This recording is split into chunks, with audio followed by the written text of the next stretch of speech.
Olá pessoal, aqui é o Fábio da Boson Treinamentos e neste vídeo vamos continuar o nosso estudo sobre as camadas do modelo OSI. Vamos falar desta vez sobre a camada de apresentação. Relembrando as camadas do modelo OSI, o modelo OSI possui 7 camadas: aplicação, apresentação, sessão, transporte, rede, link de dados e a camada física. E nós estamos estudando todas as 7 camadas em sequência. No vídeo passado falamos sobre a camada de aplicação e agora vamos entrar na próxima camada, que é a camada de apresentação.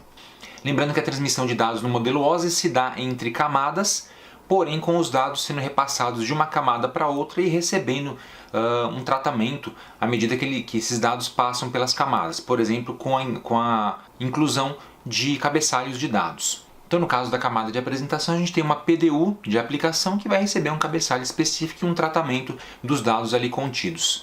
E a camada de apresentação ela faz a ponte entre a camada de aplicação, que está diretamente relacionada com as aplicações da máquina, e a camada de sessão. Bom, dito isso, vamos falar especificamente das funções da camada de apresentação.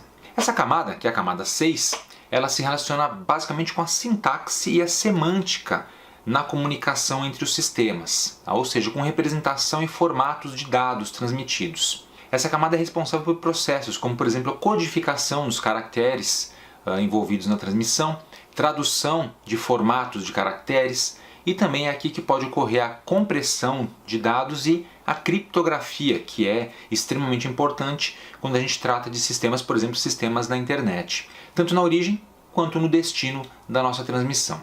A camada de apresentação que existe no modelo OSI ela é absorvida e na pilha TCP/IP ela faz parte da camada de aplicação. Como nós vimos no último vídeo, a camada de aplicação do modelo OSI também faz parte dessa camada de mesmo nome na pilha TCP/IP. Então, as funções básicas da camada de apresentação, resumindo: codificação de caracteres, formatação de dados transmitidos, ou seja, tem a ver com formatos de dados, comunicação entre sistemas diferentes, que só é possível porque existe essa formatação e tradução de dados, segurança e privacidade nas transmissões de dados, extremamente importante esse papel, e também tem a ver com o aumento da performance na transmissão por meio do uso da compressão de dados. Vejamos alguns desses processos. O processo de tradução. Qual que é a ideia do processo de tradução? A comunicação entre os diversos sistemas é um processo de troca de informações e essas informações podem estar em formatos variados. Basicamente, a gente pode trocar texto, a gente pode trocar áudio, a gente pode trocar vídeo, a gente pode trocar informações de grande volume, informações em pequeno volume, não importa. A gente vai ter informações, dados em vários formatos distintos. Mas, para a transmissão, esses formatos são todos convertidos em bits. Há um formato comum para a transmissão. E os computadores eles podem, inclusive, utilizar sistemas de codificação diferentes entre si. Vai depender muito do tipo de plataforma ou de arquitetura que você está usando. Dessa forma, a camada de apresentação na máquina que transmite, ela se ocupa de fazer justamente esse processo, o processo de tradução da informação, né, colocando essa informação, os seus dados, num formato comum para a transmissão, para que possa essa informação chegar no destino. E lá no receptor, a informação é traduzida de volta para o formato recebido, para o formato que vai ser representado e processado pela máquina. Então, como se uma string de bits representasse, na verdade, por exemplo, uma imagem, como você está vendo aqui, uma foto minha. Então, o que é transmitido pela rede é uma string de bits. O que essa string de bits representa? Representa uma imagem, uma música, um texto, um e-mail e assim por diante. Então, essa é uma das funções da camada de apresentação. No processo de tradução a gente vai ter vários tipos de formatos. JPEG é um formato muito comum para imagem, GIF, PNG, ou seja, formatos de imagem em geral. Formatos de vídeo como QuickTime, MPEG, formatos de som. Pensa num vídeo do YouTube, esse vídeo que você está assistindo, a informação que você está vendo ela é visual e ela é auditiva. Então você tem áudio e vídeo sendo transmitidos. E se você olhar ao redor aqui na janela, você tem outros tipos de informação. Tem textos, tem links, tem imagens. Tudo isso é transmitido pela rede e tudo isso tem que ser traduzido em formatos comuns. Mas essa não é a única função da camada de apresentação. Uma outra função muito importante é o processo de criptografia ou cifragem dos dados. Muitas vezes a gente envia informação pela rede que é confidencial. E nesse caso o sistema ele tem que garantir a privacidade dessa comunicação. Pensa, por exemplo, no processo de fazer uma compra online. Você vai colocar o número do seu cartão de crédito ali no formulário de compra para finalizar a compra e vai enviar isso pela rede, pela internet, até os servidores lá da loja virtual. Você não quer que aquela informação do cartão de crédito siga em texto plano pela rede, porque se alguém interceptar, vai ter acesso aos dados do seu cartão, número do cartão, data de expiração e o código do cartão. O código que está na parte de trás do cartão que permite que outras pessoas façam compras usando o seu cartão. Então essa informação não pode ser transmitida assim, ela tem que ser criptografada. Então com a criptografia ou cifragem, a informação ela é codificada pelo emissor, colocada num formato codificado, que não pode ser entendido por ninguém no meio do caminho, usando algoritmos específicos, e essa informação então é enviada pela rede. Quando chega lá no destino, essa informação é convertida de volta num formato que pode ser entendido, num formato inteligível, no processo que a gente chama de decifragem ou descriptografia, usando também algoritmos específicos. Quem é responsável por isso? Camada de apresentação.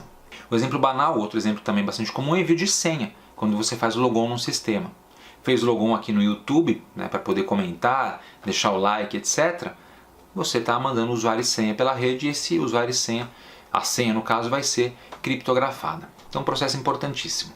E um outro processo importantíssimo, realizado pela camada de apresentação, é o processo de compressão de dados. Se a gente vai enviar os dados no formato original, principalmente dados de multimídia, a gente pode acabar consumindo uma largura de banda gigantesca. Pensa em áudio, principalmente em vídeo. É esse vídeo que você está assistindo, por exemplo. Ou até mesmo imagens, fotos, etc. Isso pode ocupar muito espaço na transmissão.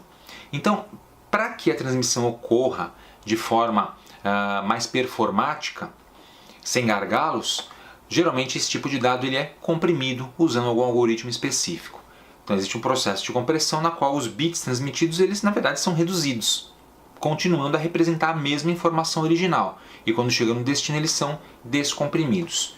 O processo de compressão nesse esquema de envio pela rede também é uma função da camada de apresentação.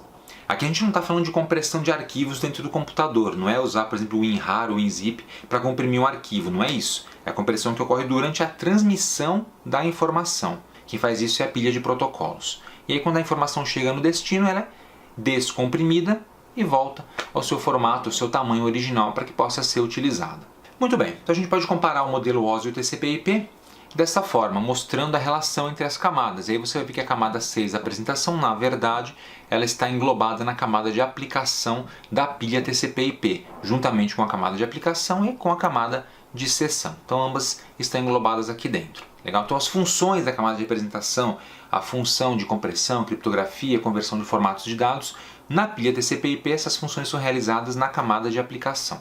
E a camada de apresentação, assim como todas as camadas, ela possui seus protocolos específicos.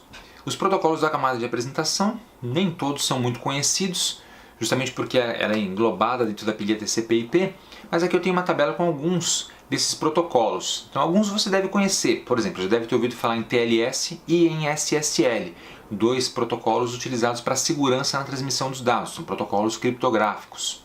O protocolo MIME é para definição de tipos de conteúdo, muito empregado, por exemplo, no envio de anexos por e-mail ou do conteúdo de um e-mail. E existem alguns protocolos mais específicos, como o ICA, que é um protocolo específico da Citrix, utilizado na comunicação entre sistemas, por exemplo, nos sistemas de virtualização Citrix, protocolo de representação de dados de rede, o NDR, e até mesmo protocolos para acesso remoto, como o Telnet, que atuam na camada de apresentação. Telnet, provavelmente, alguns de vocês já devem ter ouvido falar também. Então esses aqui são alguns desses protocolos da camada de apresentação e mais para frente a gente vai estudar esses protocolos separadamente, como a gente já vem fazendo aqui no canal. Bom pessoal, então é isso aí. Aqui nós temos a nossa bibliografia utilizada, os livros que eu utilizei na pesquisa para poder montar um material sobre camada de apresentação. Tá? São livros excelentes. Dá uma pausa no vídeo, anote esses nomes aí, depois procure esses livros porque eles podem fazer bastante diferença aí na sua formação. E no próximo vídeo a gente vai falar sobre a camada de sessão do modelo OSI, cuja função básica é iniciar, manter e finalizar sessões de comunicação. E vamos falar mais sobre isso, então, na próxima parte do nosso curso. Então é isso, gente. Espero que vocês tenham gostado. Aproveite para se inscrever aqui no canal da Boston Treinamento, se você não se inscreveu ainda. E se já for inscrito, clique no sininho para receber as notificações quando a gente postar um vídeo novo no canal. E também não deixe de acessar o nosso website www.bostontreinamentos.com.br, assim como nos seguir nas redes sociais que estão aparecendo aqui em cima. Obrigado e até a próxima!